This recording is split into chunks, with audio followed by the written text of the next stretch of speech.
Character counts everywhere, all the time. Whether life's easy or an uphill climb, we will shine when we walk that line. Character counts everywhere, all the time. I don't think a day goes by without me checking the temperature. Of course, we all know that the thermometer is the device used to measure temperature. The thermometer is straightforward. It reacts to the conditions around it, heats or cools accordingly, and shows me the current value.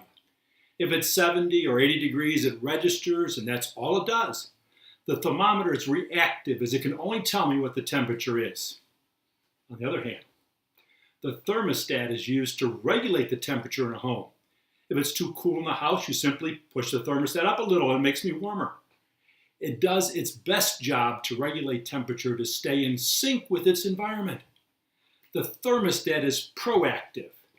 Using the thermostat, we can set the temperature of the area it is placed in, irrespective of what the conditions are around us. I'd like to use the example of a thermometer and a thermostat to talk about student discipline and class management. Keep these two devices in mind as I'll try and connect character counts and PBS to effective ways to ensure your learning environment is orderly, safe, encouraging, and engaging. Anyone who's ever taught knows that good classroom management practices are vital to creating an environment where students can learn. It's a fact. The best lesson plans in the world won't succeed if student misbehavior hamstrings a teacher's attempt to teach. It's a fact.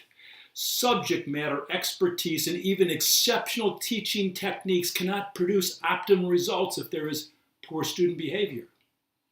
It's a fact. There is no doubt that problematic behaviors have become one of the greatest challenges for educators to face. For when students are non-compliant, aggressive, disruptive, and or disrespectful, they impede their own learning as well as the learning of others. So how about the thermometer and the thermostat?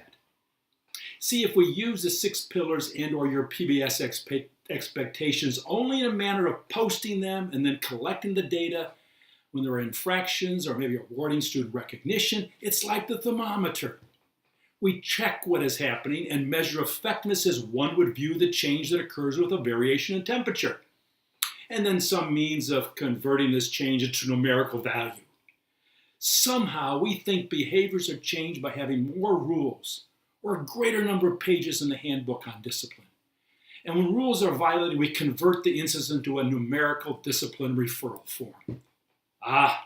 The thermostat, on the other hand, sets the temperature of a room, determines the changes need to happen to produce the right temperature.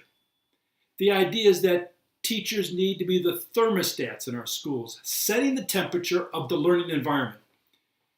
You see, the 6 pillars are the beliefs and attitudes that drive choices to produce desirable behavior.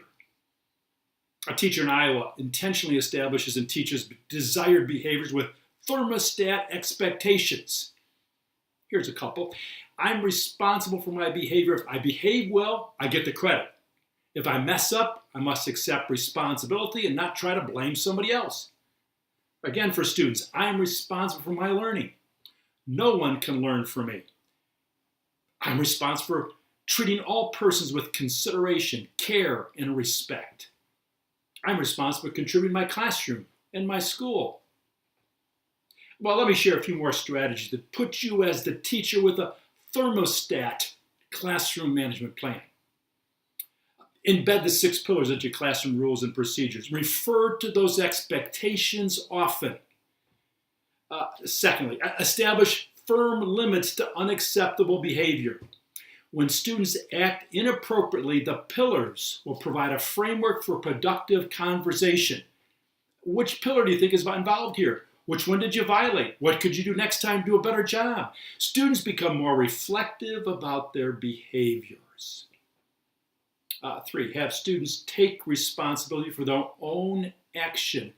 Constantly remind students that they have the power to decide what they think, say, and do. Another one, regularly discuss the importance of choices and the process for making effective and ethical decisions. The pillars are more than words. They are outcomes of desired behaviors and are the result of a choice that's made by students. 5, the teacher is able to know and effectively relate to his or her students in a way that establishes rapport and trust. Strive to separate unacceptable behavior from the student as a person. I'd like to say that it's hard to connect with students and correct them until you first of all build a relationship with them. Establish a predictable environment by defining and teaching classroom routines. Have well thought out and structured procedures for every activity. Acknowledge when procedures are appropriately followed. I think I just created a bulletin board for your class on thermometer and thermostat. See, the teacher with a thermometer plan just tells students the rules and expects desirable behavior. Thermostat teachers, they tell students the rules. They demonstrate the correct procedures. They provide time for students to practice expected behaviors and then reteach and maintains those expected behaviors. When this happens, I can assure you there's a greater chance for having a more positive learning environment where students can learn and teachers can teach.